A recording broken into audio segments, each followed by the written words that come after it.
All right, I'll call this meeting to order of the Janesville Community Development Authority regular meeting on Wednesday, March 20th, 2024.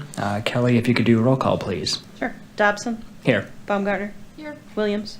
Here. Cass. Here. Mueller. Here. Nino. Here. Miller. Here. All members are present.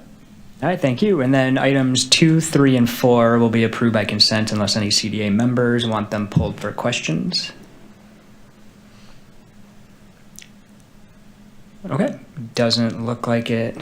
Anybody wants them pulled? And then actually, I apologize, I misspoke. Requests and comments from the public regarding items on the agenda not requiring a public hearing and on matters which can be affected by CDA action. Any requests or comments? Okay, doesn't look like it. So we'll move on to the public hearing on the 2023 Comprehensive Annual Performance and Evaluation Report, CAPER.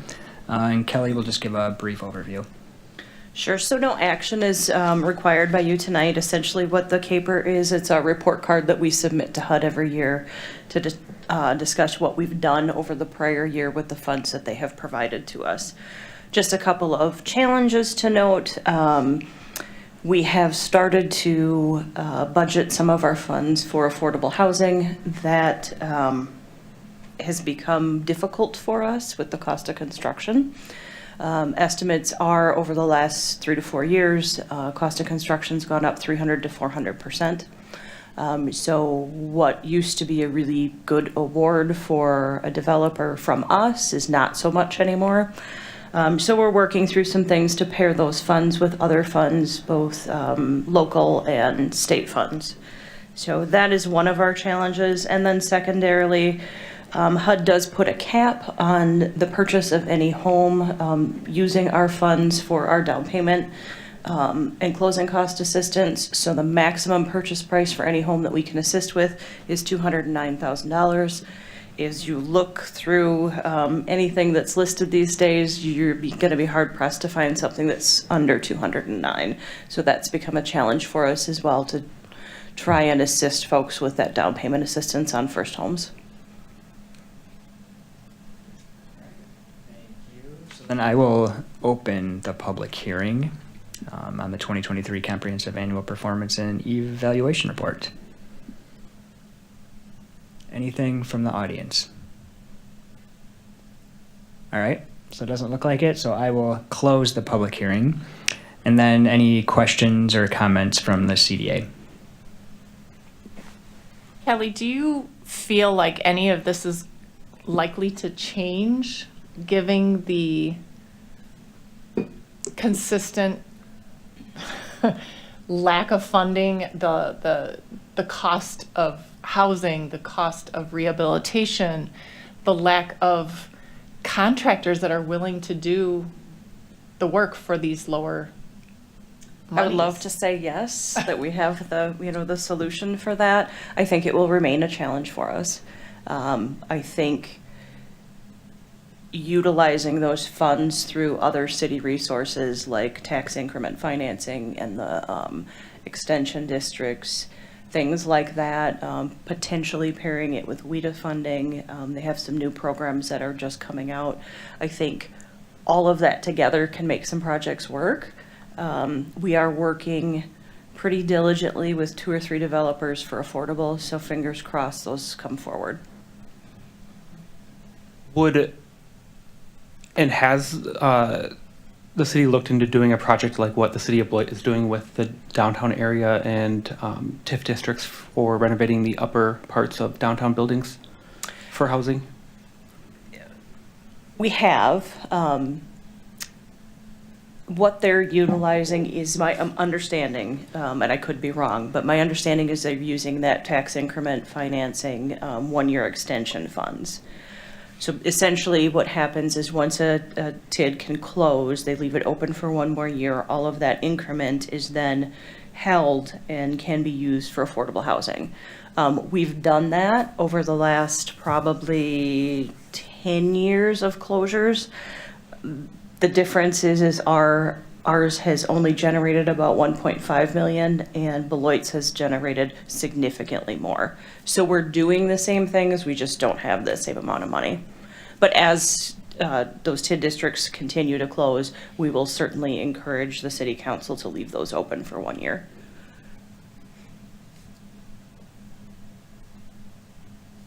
Any other questions or comments?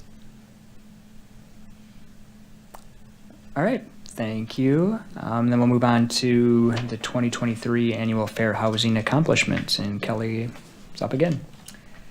So you have been provided the 2023 Annual Fair Housing Report. There's nothing revolutionary in that. The goals and strategies were based off of our analysis of impediments to fair housing, which we did 5 years ago. So everything on there, we continue to work towards fair housing as part of our day-to-day lives in neighborhood services, housing services.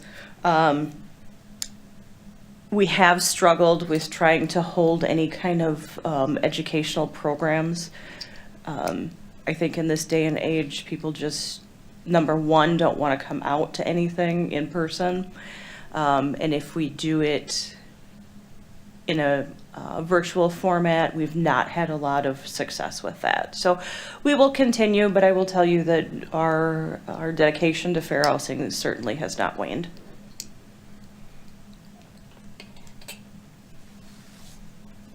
Any comments or questions for Kelly?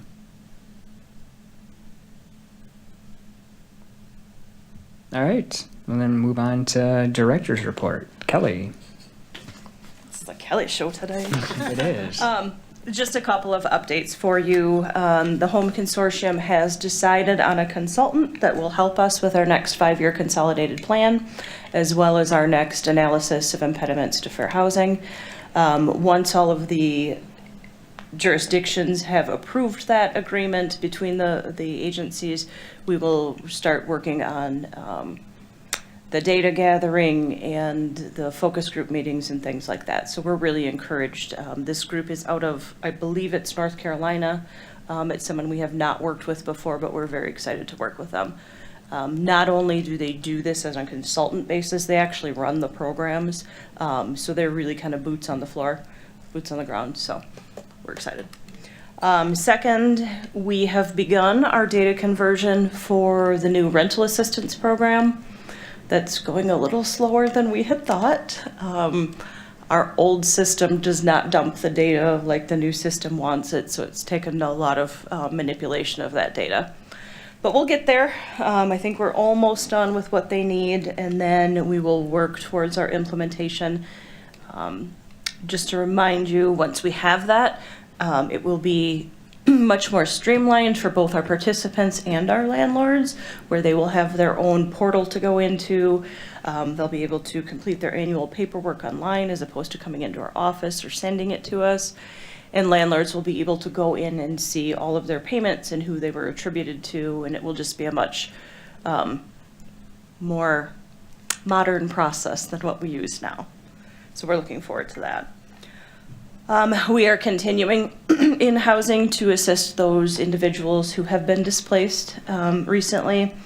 We are continuing to provide things like moving expenses, first month's rent, security deposit, motel vouchers.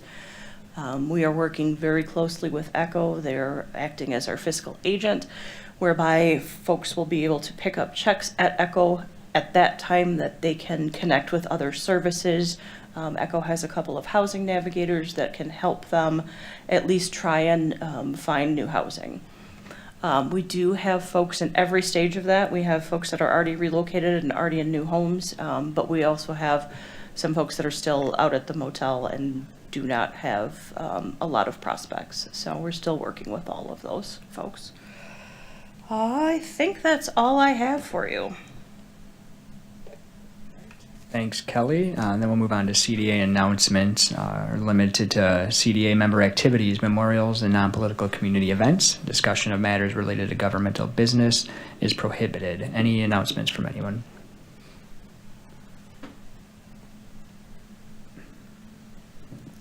Okay, then I would just need a motion for adjournment. I'll make a motion to adjourn. I'll second. Just want to do a voice vote, Kelly? Yep. All I right, don't all even have those it in up. favor, say aye. Aye. All those opposed?